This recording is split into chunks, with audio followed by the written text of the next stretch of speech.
1월 22일 월요일 이 시간 하나님께서 주시는 말씀은 마가복음 8장 14절에서 26절 말씀입니다. 마가복음 8장 14절에서 26절 말씀입니다. 제자들이 떡 가져오기를 잊었음에 배에 떡 한 개밖에 그들에게 없더라. 예수께서 경고하여 이르시되 삼가 바리새인들의 누룩과 헤롯의 누룩을 주의하라 하시니 제자들이 서로 수군거리기를 이는 우리에게 떡이 없음이로다 하거늘 예수께서 아시고 이르시되 너희가 어찌 떡이 없음으로 수군거리느냐 아직도 알지 못하며 깨닫지 못하느냐 너희 마음이 둔하냐 너희가 눈이 있어도 보지 못하며 귀가 있어도 듣지 못하느냐 또 기억하지 못하느냐 내가 떡 5개를 5,000명에게 떼어줄 때에 조각 몇 바구니를 거두었더냐 이르되 12이니이다. 또 7개를 4,000명으로 떼어줄 때에 조각 몇 광주리를 거두었더냐 이르되 7이니이다. 이르되 아직도 깨닫지 못하느냐 하시니라. 베스다 이름의 사람들이 맹인 한 사람을 데리고 예수께 나와 손대시기를 구하거늘 예수께서 맹인의 손을 잡으시고 마을 밖으로 데리고 나가사 눈에 침을 뱉으시며 그에게 안수하시고 무엇이 보이느냐 물으시니 쳐다보며 이르되 사람들이 보이나이다. 나무 같은 것들이 걸어가는 것을 보나이다 하거늘 이에 그 눈에 다시 안수하심에 그가 주목하여 보더니 나아서 모든 것을 밝히 보는지라. 예수께서 그 사람을 집으로 보내시며 이르시되 마을에는 들어가지 말라 하시니라. 자, 우리가 말씀을 이렇게 읽고 묵상을 하다 보면 그 예수님의 그 행동하신 그 하나하나에 대해서 우리가 생각할 것이 참 많습니다. 왜 이런 행동을 하셨을까? 이게 어떤 의미로 그리고 무엇 때문에 이렇게 행하셨을까? 그리고 또 이상하게 이렇게 이 말씀 속에서 이렇게 구체적으로 노골적으로 드러나 있지는 않지만 이 가끔씩 이렇게 걸리는 것들이 있습니다. 이렇게 막 드러나 있지는 않지만 뭐냐면 제가 말씀을 읽을 때마다 막 이렇게 거슬리고 막 이렇게 걸리는 것들이 제자들이 가끔씩 이상한 소리를 한다는 거예요. 남의 다리를 긁는 소리들이 심심치 않게 하죠. 예수님이 한참 그 사역에 집중하시고 하나님 나라 복음에 대해서 이야기를 하시면 이 가끔씩 제자들이 그 예수님의 그 논점을 흐트리는 흐름을 깨는 행동, 말 그런 것들을 합니다. 베드로도 그러죠. 그래서 참, 이 제자들이 그래서 이 사복음서에 나와 있는 그 내용을 보면 깨닫지 못한 자들의 복음, 이제 이런 별명도 있습니다. 깨닫지 못한 자들. 자, 14절부터 16절, 이제 그 계기가 되는 또 이제 그 한 케이스, 깨닫지 못한 자들의 모습이 보여지는 그 내용이 바로 14절, 16절 말씀입니다. 자, 제자들이 예수님과 긴 여정을 가잖아요. 그럼 음식을 챙기고 또 신경을 써야 합니다. 근데 그게 그 여정에 있어서 그 여행에 있어서 중요할 수 있어요. 놓쳤어요, 그걸. 그러자 그들도 배가 고플 거 아니에요. 그죠? 배고픔. 그리고 음식을 챙기지 못했다라는 그 실수에 대한 죄책감, 또 그런 현재적 그런 문제, 예수님이 뭐라고 하시지 않을까? 어떻게 실수했네? 이런 것에 그냥 온통 머릿속에, 우리도 그렇죠. 어떤 실수를 하거나, 뭐 잘못을 하거나, 아니면 뭐 가스불을 꺼놓고 왔다고 하면, 나 외출해서, 가스불을 꺼놨나? 이렇게. 문을 잘 잠갔나?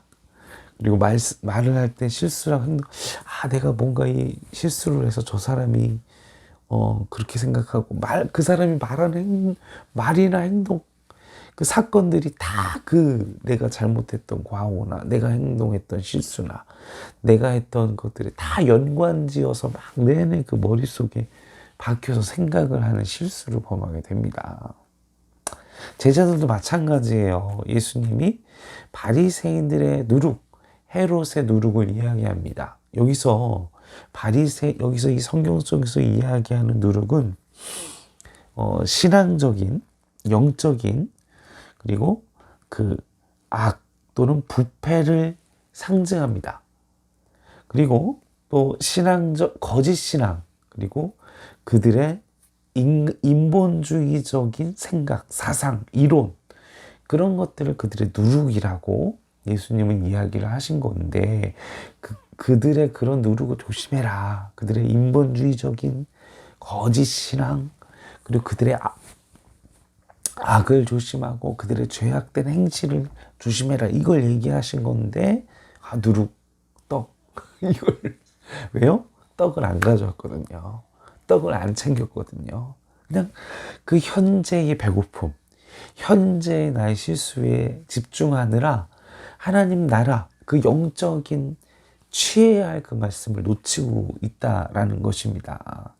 자, 이것도 우리의 삶 가운데 적용되어질 수가 있어요. 여러분들의 삶이 무엇인가에 매몰되어져서 살게 되면 여러분 하나님께서 무슨 사인을 보내시고 말씀을 주셨을 때 그냥 그 실수에 연관지어서만 생각, 그 문제에만 연관지어서 생각, 그건 올바른 생각이다? 아니다. 잘못된 생각이다. 다 그런 나의 현재의 문제, 실수, 과오, 내가 매몰되어 있는 그 생각의 문제를 내려놓기를 바랍니다.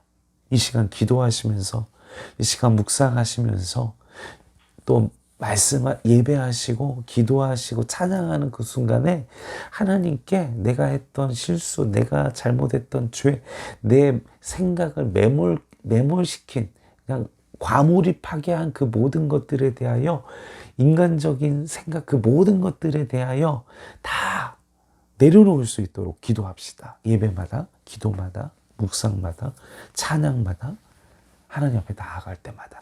그래야 예수님이 말씀하실 때, 하나님이 말씀하실 때 우리는 그 말씀대로 생각할 수 있게 됩니다. 자, 두 번째, 계속해서 말씀에 예수님께서 가실 때마다 수많은 기적들을 행하시죠. 22절 말씀에 보면 이제 또 베세다에서 시각장애인을 고치는 사건을 또 기적의 사역을 또 하십니다. 자, 예수님 어떻게 이런 일을 행하실 수 있을까? 근데 아까도 우리가 앞서서 말씀을 드렸지만 예수님이 행동하시는 것에 대해서 우리가 의구심을 가질 수 있어요. 또 의구심 가질 수 있죠. 막 또 예수님이 장애우를 한쪽으로 또 데리고 구석으로 외진 곳으로 구별시키는, 그리고 또 침을 뱉어서 눈에 대는, 또 왜? 침이 특효약인가 이런 고대 예수님 시대에 그렇게 정확하게 그랬다 이런 얘기는 없습니다. 침을 치료의 성분이 있다 이런 얘기가 기록되어 있지는 않지만 왜 그렇게 하셨을까? 또 세 번째는 왜 예수님은 두 번에 걸쳐서, 그리고 왜 마을에 들어가지 말라고 했을까? 이제 이런 질문들을 생각해 볼 수 있습니다. 첫 번째 의문, 왜 예수님은 이 마을 밖으로 사람들에게서, 그 이야기를 우리가 나누기 위해서는 우리 본문 8장의 11절 말씀부터 보실 필요가 있습니다. 바리새인들이 예수님의 기적과 표적을 비난하면서 하늘로부터 오는 다른 또 표적을 구합니다. 예수님의 기적을 눈앞으로 보았지만 그들은 또 다른 하늘의 표적을 구하는 것이죠. 얼마나 교만한 것들입니까? 그 눈앞에 펼쳐지는 이적마저도 엄청난 일들인데 하늘의 표적을 구하면서 예수님이 어떻게 해요? 12절 말씀에 탄식하시, 이들에게 내가 표적을 보이지 않으리라. 보여주지 않겠다. 믿지 않기로 작정해서 꼬투리 잡으려고 하는 사람들, 그런 사람들 보여줄 필요가 뭐 있겠어요. 그죠? 자, 그런 마음을 말씀하셨는데, 그런 사람들이 막 바리새인들 쫓아다니고 예수님을 향해서 그 표적에 대해서 막 그런 사람들이 있었다라는 꼬투리 잡고, 22절 말씀에 그 시각장애인들, 그 사람들이 데려나온 사람들이 어느 지역 사람? 벳세다. 여기에 집중해 볼 필요성이 있습니다. 자, 이 벳세다는 어떤 지역의 사람들입니까? 마태복음 11장 21절. 마태복음 11장 21절. 화 있을 적 고라시나 화 있을 진저 벳세다야. 너에게 모든 권능을 두루와 시돈을 생각했다는 그들이 벌써 배였을 있고. 그러니까 이 벳세다에서 엄청난 수많은 권능들을 행했음에도 회개하지 않고 하나님의 말씀이구나, 예수님 메시아구나, 이렇게 회개하지 않고 돌이키지 않았던, 그래서 더 이상 내가 이곳에 표적을 행하지 않으리라, 그런 마음에서 그 마을에 들어가서 너 고침받았다고 얘기하지 마. 이제 아마 그런 것이 아니었을까, 이제 이렇게 생각해 볼 수도 있습니다. 자, 그런데 22절 말씀에 보면 사람들이 맹인이 와가지고 고쳐달라는 게 아니에요. 사람들이 끌고 왔어요. 근데 우리가 다시 생각해 보면 그 표징을 구하는 사람들이 있었잖아요. 하늘의 표징 12권은. 그러니까 어떻게 보면 이 예수가 진짜 소문대로 환자 고치는 기적을 행하나? 이런 마음으로 예수님을 시험코자 해서 데려온 사람들도 있었지 않았을까 생각해 볼 수도 있습니다. 그냥 죄 없이 그냥 구걸하고 있는 맹인들 잡아다가 사람들이 예수인데 막 한번 보자 막 끌고 막 그 사람 눈에 보이지 않을 거예요. 않을 거 아니에요. 막 그냥 끌려가서 사람들에게 밀쳐져서 이렇게 다, 얼마나 그 맹인은 자신이 있던 장소에서 갑자기 막 끌려와서 그 낯선 곳에, 그 어떤 환경에 어떤 상황인지도 모르는 곳에 던져져서 수많은 사람들이 웅성웅성대고, 그곳에서 예수님이 그분을, 그 시각장애인을 잡고 다른 곳으로, 마을 밖으로, 다른 곳으로, 다른 장소로 그를 지켜주시고, 그 사람을 예수님께서 마을 밖으로 데리고 나와서 23절에 그를 치료하시는 장면, 그를 보호하시는 장면, 그를 구별시키는 장면, 그 문외하고 그 믿음 없고 그리고 몰상식하고 정말 상식이 없는, 너무 배려가 없는 그 사람, 그 시각장애인을 빨리 구출하셔서 다른 곳으로 데려가 안정된 곳에서, 평안한 곳에서 그를 안정되게 해주셨지 않았을까. 자, 두 번째로는 왜 또 예수님은 그에게 23절 계속 침을 뱉으셨을까? 앞서서도 제가 비슷한 말씀을 드렸을 것입니다. 근데 여기서 우리가 우리 한국인의 정서에 의하면 침 뱉는 행동, 어느 나라 가도 마찬가지죠. 좀 모욕적이건데 그런 의미로 행동하시지는 않았을 것 같아요. 그리고 그의 눈의 감각이, 그리고 눈의 그 침울을 통해서, 습기를 통해서, 그 수분을 통해서 그의 감각이 돌아오게 하고, 그만을 위한 회복, 치유, 기적을 예수님이 계획하시고 이끄셨던 게 아닌가 생각해 보게 됩니다. 그리고 이게 한 번에 고치신 게 아니잖아요. 두 번의 방법, 한 번 더 안수를 더 하시잖아요. 그가 치유를 받으면서 어떤 마음의 상태가 되었는지, 어떤 심경의 변화가 왔는지, 어떤 몸의 변화가 왔는지 우리는 알 수 없습니다. 그리고 하나님께서 병든 자들을 고치셨을 때 우리가 한 번에 고치셔야지, 우리는 이런 생각할 수 있지만 두 번 고칠 수도 있고, 그 하나님 마음이에요. 그렇잖아요. 치유하시는 건 하나님 마음입니다. 근데 그 방법이 그 사람에게는 가장 필요한 방법이었다라는 것이죠. 그 과정이 그 분한테는 가장 필요한 방법이었다라는 것입니다. 자, 말씀을 정리하겠습니다. 하나님은요, 예수님은요, 우리의 삶의 형편을 다 알고 여러분 각자마다 필요한 방법들을 다 준비하고 있습니다.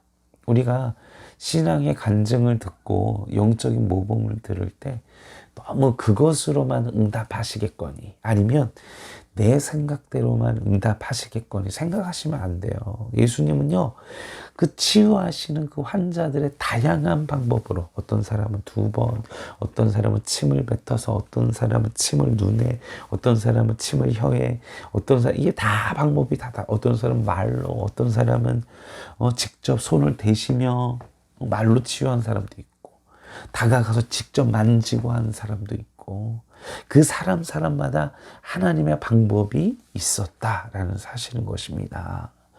그리고 앞서서도 말씀드렸죠. 제자들이 못 알아듣는 거 아셨을 거예요. 근데 그에게 왜 이렇게 말귀를 못 알아듣니 이놈들아. 내가 얼마나 많은 광주리로 먹이고 남긴 게 얼마야.